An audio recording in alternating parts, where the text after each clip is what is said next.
morning. It is April 15th, Tax Day, 1 o'clock in the afternoon. Calling this workshop on the budget to order without any opening comments, except for, once again, since the last time we met, Robert, I believe we were awarded how many years in a row now? 41st. 41st year in a row. National Budget Transparency. Help me out here. Government Finance Officers Association Budget Award. Congratulations. Once again, y'all are an amazing team. You do great work. And yeah, the budget office got some claps today. This is good stuff. How about that? It's good stuff. But in all seriousness, congratulations. That just speaks so well of the department and the great work you do. With that, let me turn it over to the manager, and we'll go ahead and get started. Thank you, Mr. Mayor. I don't think I need to say much more than that. Right. Robert and his team are going to walk us through the second quarter update. We'll give you an update on progress so far this year, and then also the forecast and what we see for next year. So with that, Mr. Mayor, I'll turn it over to Robert and his team. Absolutely. Robert. Sure. Thank you, City Manager and Mayor, Commissioners, appointed officials, and members of the public that are either here in person or online. Thanks for joining us today. Today, for your consideration, as mentioned, we're providing an update on after the second quarter of the current fiscal year. Oh, hold on. I'm sorry. Robert, let me interrupt you. I apologize. Commissioner Porter, I've been instructed, is participating telephonically. May I get a motion to allow her to put? Moved by Commissioner Williams-Cox, seconded by the Mayor Pro Tem. All those in favor signify by saying aye. Aye. All those opposed? Passes unanimously. Commissioner Porter, are you with us? Yes, Mr. Mayor, thank you. Great. All right, Robert, I'm sorry about that. No worries. Go ahead. No, that's more important business. Our workshop goals today are, based on the first quarter update. I acknowledge great uncertainty. We have a little more uncertainty now that we're heading into the second quarter, and so we want to bring that in our update. And then some options are still open that we're looking towards in the future. As part of the second quarter update, we'll look at our strategic plan accomplishments.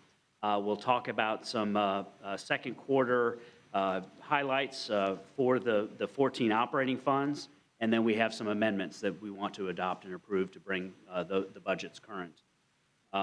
As far as our initial projections for fiscal year 27, we'll talk about legislative updates that occurred, ones we expect to continue to monitor. We'll talk about budget assumptions that we've confirmed and or are bringing forward. And with that as our goal, we'll talk about next steps and our recommended action. Our recommended action is to accept the fiscal year 22 second quarter budget update as presented, approve the fiscal year 26 budget amendments, and confirm the fiscal year 27 operating and fiscal year 27 through 31 capital budget assumptions. All right, let me jump in real quick. Colleagues, since we are being asked to consider budget amendments, I will call for public speakers. I understand that we don't have any yet, but just know that we will take public comment at this workshop because there's substantial amendments that are being, or there are amendments that are being proposed instead of just an update on the budget. Thanks, Robert. Thank you, Mayor. As part of our strategic plan accomplishments, I always like to start with good news. I think a measure of gratitude's pivotal when we have serious challenges in front of us. And so with that, as was mentioned, our 2026 National Distinguished Budget Award with special recognition was presented in March. It's our 41st year. The GFOA has been awarding the recognition for 46 years. And so we're one of 33 who have gotten that award in the past 46 years. And so I think that's about 1.5% of the 2,200 that are participating in the effort. And as you look out, that is a very a neat place to be is in that over 40 years, because then there are many others that are behind that. I would also like to point out that a few of our newest staff, Jennifer Burgess and Danielle Nesbeth, Alex Thomas, enabled us to get special recognition this year, which we have not received in the past. And that's for our financial policy portion of the report and then our capital program. So So they took us up another notch by, it's always a trick of how do we get response, how do we present ourselves to an audience that we don't know who the audience is. They're reviewers who are professionals, and they all have their own opinion. Well, in this case, in those two areas, all three of the reviewers rated us as outstanding, which afforded us a special recognition. So again, great credit to our staff for bringing us up a notch in that area.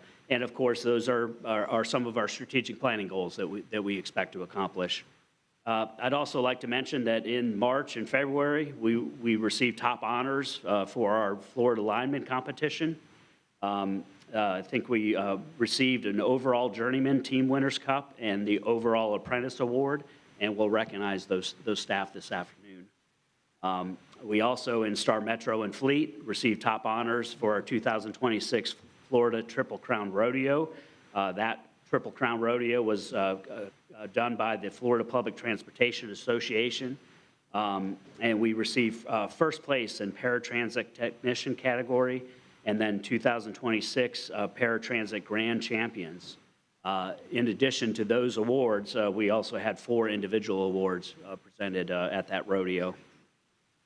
And again, as you participated this past quarter, the City of Tallahassee broke ground on a mix of single-family detached houses, duplex-style houses. Those are on top of the 10 that we had already accomplished, and with the Community Land Trust Development, provided another 17 homes for low-income buyers. And again, great connectivity to our strategic plan. Robert, are those the TLC Yes. homes on Wallace? Yes, on Wallace Street. Absolutely.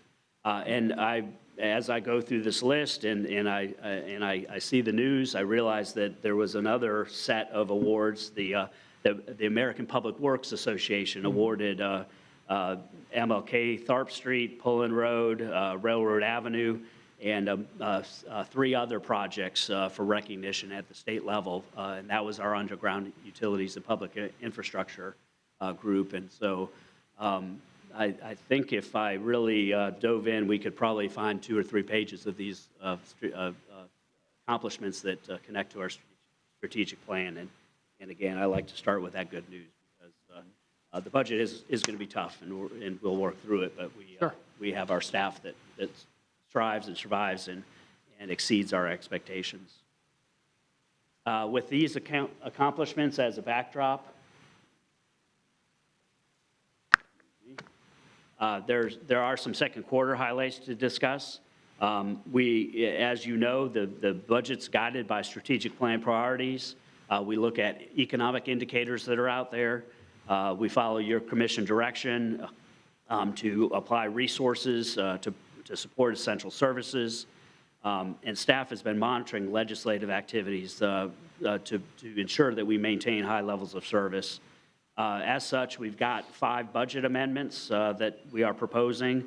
They range from $125,000 in the Heileman Facility Master Project for repairs at the Heileman Golf Course to $2 million for the City of Tallahassee electric vehicle charging station at Van Buren. Another amendment that we're presenting is $345,000 for the outage management system replacement. The decision was made to do the work with a contractor. And then we have an amendment for the aviation budget for their foreign trade zone project. And last but not least, TPD's liability account. We're budgeting $199,000 for training and equipment. So with those 5 amendments, 12 of the 14 funds are estimated to be balanced at year's end, with as we reported in the first quarter, Star Metro and Fire requiring some monitoring to ensure balancing. The nature of their funds and the work that's being done requires us to closely monitor the revenues that are coming in and manage expenses well. Familiar table. This is kind of the culmination of how we look at all of the 14 operating funds. We present it in a manner that is easy to digest, but there's a lot of status and key drivers and actions we can take that are behind those 14 funds. And it should be very familiar, but it's a great way to encompass and encapsulate everything that us and the departments do to make sure that their budgets are balanced at year end. As we complete the second quarter, the 2026 Florida legislative session convened on January 13th and ended on March 13th in 2026. Two measures were approved during the regular legislative session that impact the city budget. The first one is House Bill 1329. I'll mention that there were 8 major categories that that House bill required for transparency of local governments in publicizing and developing their budgets. Of those 8 major categories, there were also 8 subcomponents. Of those 16, we're already doing 14 with our budget that's online. And so there's just 2 areas that we'll focus on as we enter the calendar year in January when this goes into effect. House Bill 1329 requires additional transparency by requiring that employee compensation amounts be published quarterly. Our OpenGov and our online TalGov budget will readily accept that information, and we'll add that in the first quarter of the coming year. Another a little more complicated, but not unusual for what we do as we go through the budget process. I think we call it sharpening our pencil. What the legislature has said is that they want us to go through a 10% budget reduction exercise. And they require that we do that 14 days prior to budget adoption. We'll schedule that as part of our budget hearings in September, and we'll accomplish that with great effort and great results. I'll point out that in the past few years, as we go through that process, we range from $3 to $6 million in savings in efficiency and effectiveness changes to the budget.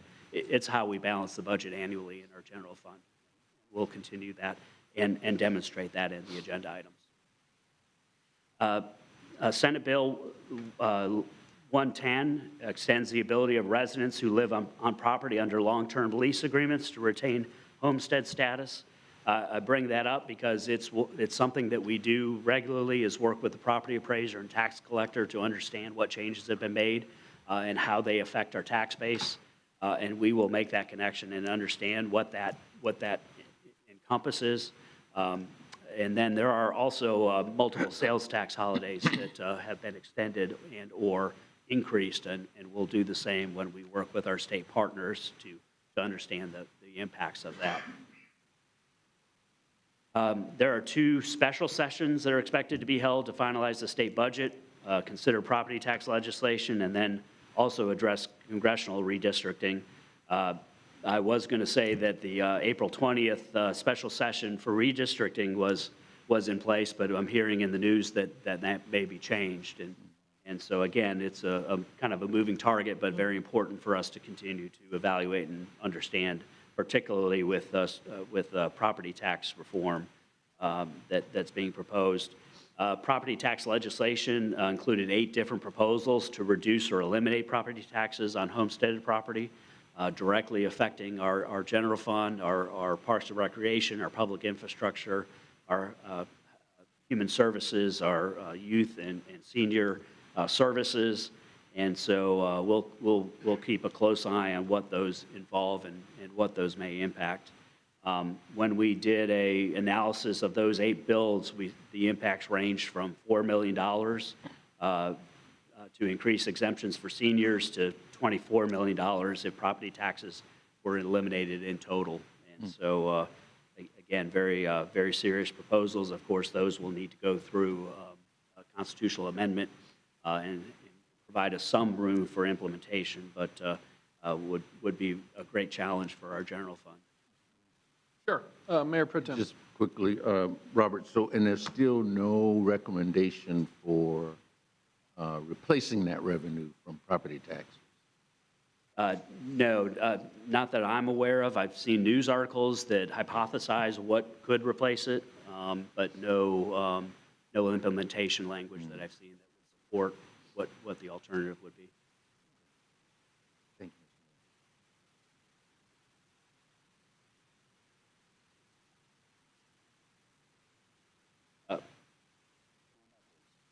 you. As we complete that second quarter analysis, understand legislation, I want to bring back some of our fiscal year 27 budget assumptions that we stipulated back in February.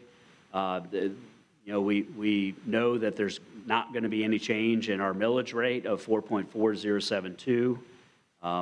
As you well know, that $77 million that we raise in property taxes in 2026 doesn't cover the cost of even our police department. And so we then put together user fees and sales tax and various other general government revenue sources so that we can balance the budget. Part of our 27 budget assumptions is to include 20 new police officers. We, again, commit to the Community Human Service Partnership. I'll remind us that it's the first year of the 2027 and 2028 funding cycle, and the Citizen Review Committee will bring back their evaluations of local organizations and make recommendations. That funding is key to leverage dollars in those organizations, and over the last few years, we've seen almost $120 million to local nonprofits resulting from that commitment that we make annually. We also, in the fiscal year 27 budget, continue wraparound services for Tempo and TIFLA and the regional real-time crime center, and also the team effort in public safety. When we talked in February, we committed to 4% raises for general employees and have agreements in place for collective bargaining agreements with police and fire, and we'll ensure that those are budgeted properly. Part of our process as we go through the fiscal year is to look at fees and costs that are specific to a benefiting area. We make accommodations for youth sports, for seniors, to make sure that those are available and affordable, but where there's a special beneficiary, we want to ensure that those rates are set at market and are recovering costs as well as we can. I'll also mention in the agenda item, we continue to monitor federal reimbursement changes from FEMA. We're bringing our deficiencies fund into balance for what our target is, but we also are hearing that for our storm recovery, FEMA dollars are going to become less available, and so we're ensuring that we, first of all, plan, practice, respond, recover, and maintain the standard that the community expects, but then we need to look at alternatives for funding those costs as they come about. Probably the best thing we could do is not have storms, and knock on wood in that regard. As far as our budget assumptions for fiscal year 27, we know that personal expenses account for a significant share of the city's operating costs. That makes managing the size of the workforce an essential component of balancing the budget. As we continue to evaluate fiscal year 27, we're initiating an employee voluntary separation program. The program's intended to reduce and contain personnel expenses, minimize the impact of workforce reductions on employees, and provide employees with an option if they're considering retirement or other career opportunities. On the slide are some of the details that we've developed. Employees can sign up between May 3rd and May 16th in the coming month. Eligible employees are defined as all regular full-time employees that were hired before January 1st, 2026. That means that there's about 2,700 positions that could consider this opportunity. Eligible employees would have the option to voluntarily separate from the city in employment in exchange for defined incentives. As we explored what had been done in the past and had been successful, looked at economic conditions where we are currently, we believe that offering an incentive of 12 weeks of pay or $20,000, whichever is greater, is a meaningful consideration for voluntary separation. Because our health care is provided on a calendar year basis, we can also contribute 100% of the employee's health insurance premium costs through the end of the calendar year to ensure that that transition accommodates their decision-making. I'll mention that a previous effort that we did in 2009 resulted in 106 employees voluntarily separating from the city, or about 3% of the total workforce. We went through careful planning at the time, looked at what the positions were, how they interacted in a team of individuals, how we could reorganize and accommodate that. And the assurance that we want to give you is that we will not change the level of service or the resulting service requirements that we have in the strategic plan and what we've come to expect in the community. If the 2009 is instructive, then we would be looking at similar participation rates in 2026 of 75 to 125 employees that could elect to separate from the city. And that would then enable us to assist in balancing our budget for fiscal year 26 in some respect, but predominantly in fiscal year 27.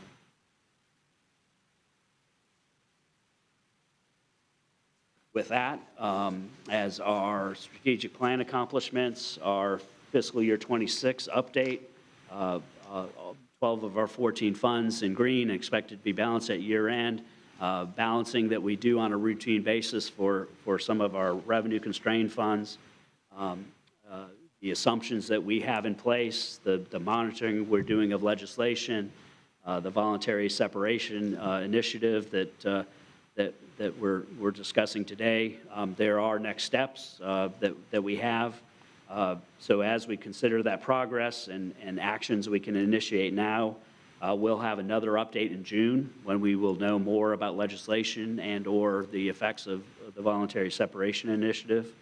And then we'll make contacts with the state, with the property appraiser and the tax collector to understand where our revenues stand more fully. The next steps include the dates that you see there, the preliminary property valuation on June 1st, the budget workshop that follows when we have those numbers and can bring those to you, July when we get a certified property valuation, and then our two budget meetings and budget hearings in September the 9th and the 23rd to formally adopt the fiscal year 27 budget. With that, our recommended action is presented below, and I and staff are here and available for any questions that you have. Excellent. Before we get into any discussion, Mr. Clerk, do we have any public comment on the workshop item before us? Mayor, I have one speaker, Stanley Sims, identified building codes as the topic, but I assume it's budget-related in some fashion. Name and address for the record, please. You have 3 minutes. Mr. Clerk, please. Will do. When do I start? My name is Stanley Sims. I'm at 1320 Avondale Way. Mr. Mayor, I'm taking a point of privilege to let you know that I followed procedures, Commissioner Cox, in order to park up under the building so I can meet with one of the commissioners. I was told no. Then this morning I was told yes. I drove in this afternoon, that's why I'm late getting here, because they told me that I could not park there. I took pictures of the vacant visitors parking that was available. I did what the security officer told me to do, and I left the underground. Commissioner Richardson, I never thought that I would have to say this, but Chief Sanders, it is okay to deny an unlawful order. I have been the butt of the animosity of this city manager for over 8 years, Mr. Mayor. And the common thing of allowing me to park This is a health issue, Mr. Mayor. But does he care? No. I've gone through Commissioner Cox, and I'm calling you because I thank God for what happened last night. Because this needs to end. We want everyone to have civility, but that's a two-way street, Mr. Mayor. And your city manager continuously to dig at me and my family. And everyone that can do something that is under him is scared they won't do anything. My wife works for Amy. You think that would be a deterrent for him to at least treat me like a human being, but he knows that he's like Trump. You're going to do what he say do, or he's going to handle you. That even goes for the Pope.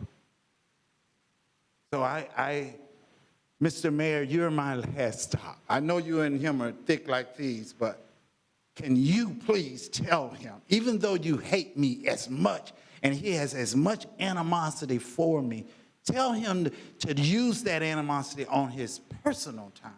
You're at 2.5 minutes. And not here. When I contribute, my wife contribute, my son contribute to that over $300,000 salary that he gets. I've never gotten as upset as I was last night. I almost had to go to the emergency room, Commissioner Richardson, regarding my heart. I'm not going to allow you to get to me like that again, Reese. Our next speaker, please.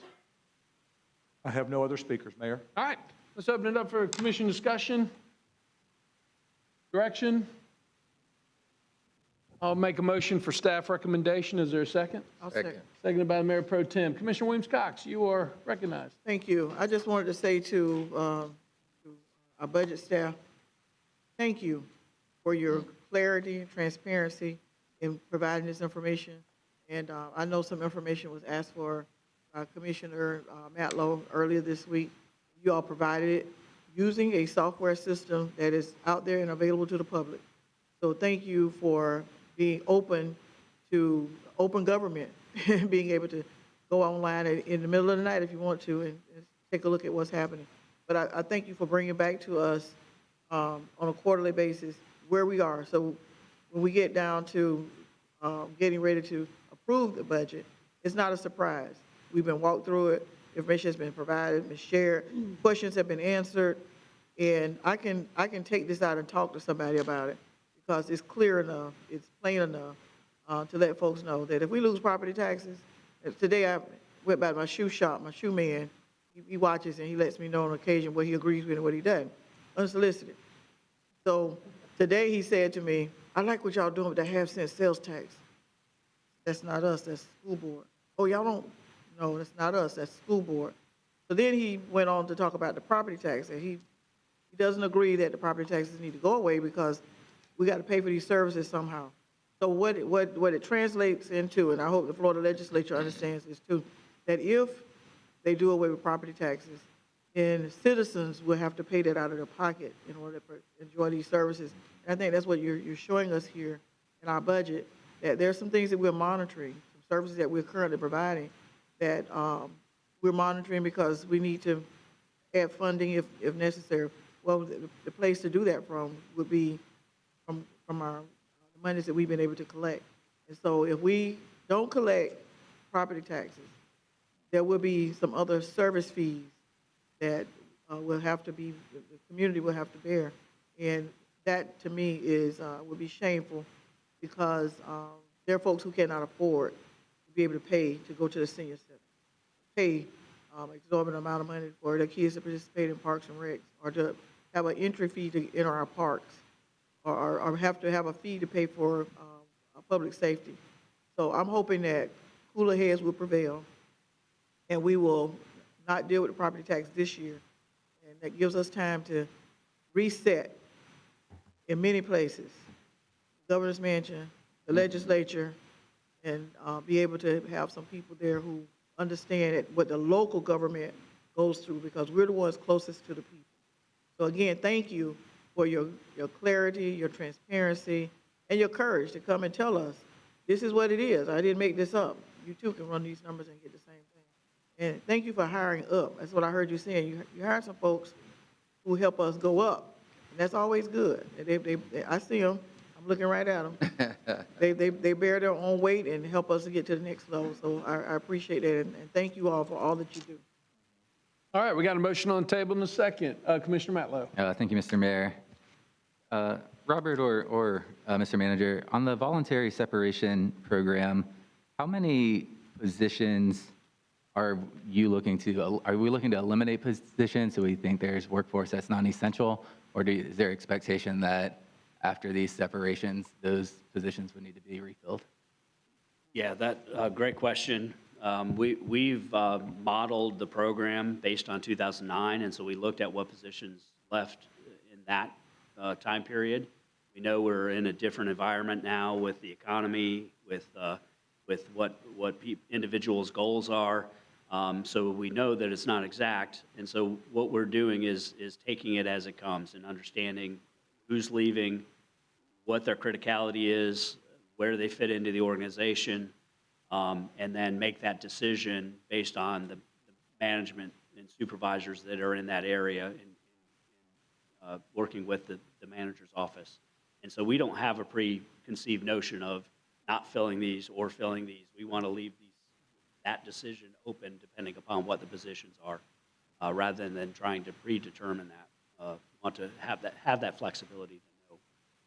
So potentially we would have 175 voluntary separations at $20,000 each, and then still have to hire and fill that position at a similar rate? Well, no. I mean, that the $20,000 is the minimum that we would incur. Now, we know that we have currently budgeted those salaries, and so that's a net neutral in our current budget. I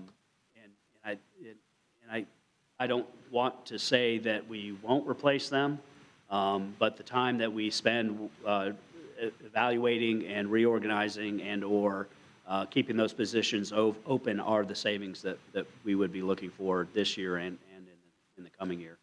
Okay. So the expectation for this year for them to be filled, I mean, this is the extreme, right? We have to replace all of them. We still have the budgetary commitment of what that salary is, and then the additional costs. I guess what I'm getting at is I'm not sure it makes sense to open this up to the entire workforce and not really a targeted approach based on departments that we may need to downsize or areas where salaries have reached a point that's really not in par with what a new hire would receive. And I think just leaving it so wide scale open, we could end up in the position of finding ourselves paying these buyouts for mission critical positions and then having to fill them pretty immediately. So I'm not really sure what the backstop is to prevent those types of positions from being dropped out. And I guess my last question, does this also cover folks that are in collective bargaining units? Yes, it does. Thank you, Mr. Mayor. Sure. Mr. Mayor, on point. On point. Commissioner Williams-Cox. The goal here, Robert, I think, is for those individuals who may opt to do early retirement. I think, because this is done in other places. The state does it, other places do it. For people who are close to retirement, but they need just, a year or 4 months or whatever to finish out their retirement, this is an opportunity for them to take the buyout and leave early. And then if employees, in places where I've been, if employees have to be replaced, they're not necessarily replaced at the same rate, right, because they're coming in, the salaries of those leaving has been an accumulation of increases through the years, whereas someone else coming in, they won't have the benefit of those increases from that position, but it could be increases from the current position that they're in, so you may be able to bring them in at a lower salary. Is that correct? Yeah, you're recognizing one of the spectrum of employees who are making that decision, and that's one facet of it, is those who are close to retirement making that decision. Depending upon then the management of that area, making that decision. Okay, is it an entry-level position that we need? Is it a person with professional experience? Is it somebody that we can wait a month or 3 months or 6 months to put in place? And that gap allows you to be able to have those cost savings because you're not paying. Thank you. On point, Mr. Mayor. On point, Commissioner Matlow, then coming back to the Mayor Pro Tem. And just for clarification, because I agree with what the Strategy Commissioner Williams-Cox is proposing, but what's proposed here is employees as long as they work for the City of Tallahassee since January 2026. So if you just got hired 6 months ago, you're not eligible anywhere near retirement, you could still take this benefit. Yes. That's what I have issue with. It's not targeted enough in nature to really get the benefits that this program could deliver. Thank you, Mr. Mayor. Mayor Pro Tem. Yeah, so Robert, there will be savings from this, enough to make sure that our budget is still balanced. And also that the decision in terms of the positions that would be refilled or continued, those would be made by the assistant city managers, the department heads, make recommendations to the city manager. Yes, absolutely. We look at where we are now, the May 13th deadline, or 22 weeks left in the pay periods of this year. We then consider that that those salaries, there's a differential there that we may realize this year, and again, the decision then becomes, okay, how do we accommodate the service levels that we will maintain with the positions we have, or need to re-enter the hiring phase for some of these positions. And of course, that's going to be very important because that's what our residents have come to expect, is that certain level of service, and we want to maintain that. Excellent. We have a motion on the table that I made, seconded by the Mayor Pro Tem. Let me bring it in for Landon and Robert. I want to say, Mayor? actually, Commissioner Porter, I can wait. I just wanted to make sure I had an opportunity to speak. go ahead. You're recognized. Thank you, Mr. Mayor. I just have some follow-up questions for Robert or the city manager. So just to clarify who is eligible, is this the kind of thing that people apply and we review the position, or it's just open to anyone if you meet the eligibility criteria and you decide to separate from the city, that's it? We are leaving it open for an application process. A letter will go out, frequently asked questions to clarify what will be involved will go out. There'll be a time period to sign up, and it really is open to that universe of 2,700 or so employees. My eyes were opened a little bit as I went through this process. I assumed it would just be retirees, but in talking to folks, we live in an economy where, somebody may be saying, what's more valuable to me is time with my family or for a trip, and here's my opportunity to do that.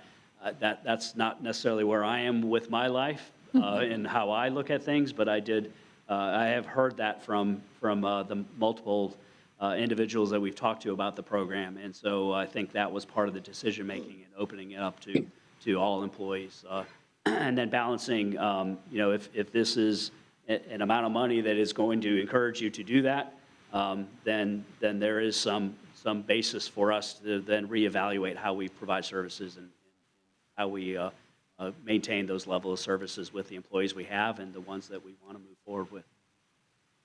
Commissioner Porter. Okay, thank you. So will anyone be denied potentially?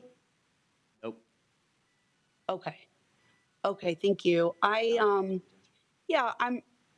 not sure how I feel about this one. In general, I don't oppose the effort and understand what we're trying to achieve, but I share some of the concerns Commissioner Mallow raised about whether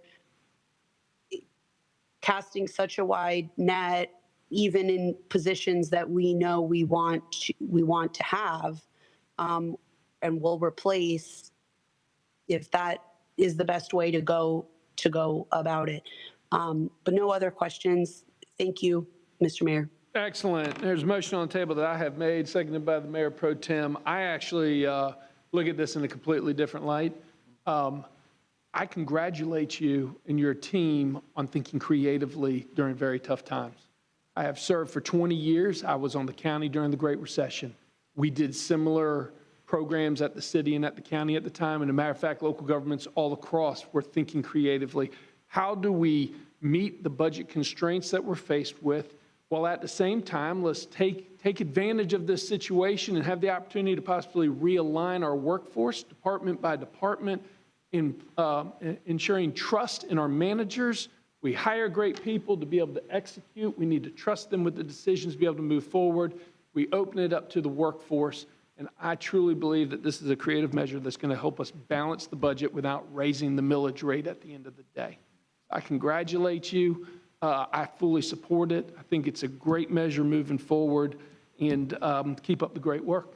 All those in favor of the motion on the table signify by saying aye. Aye. All those opposed?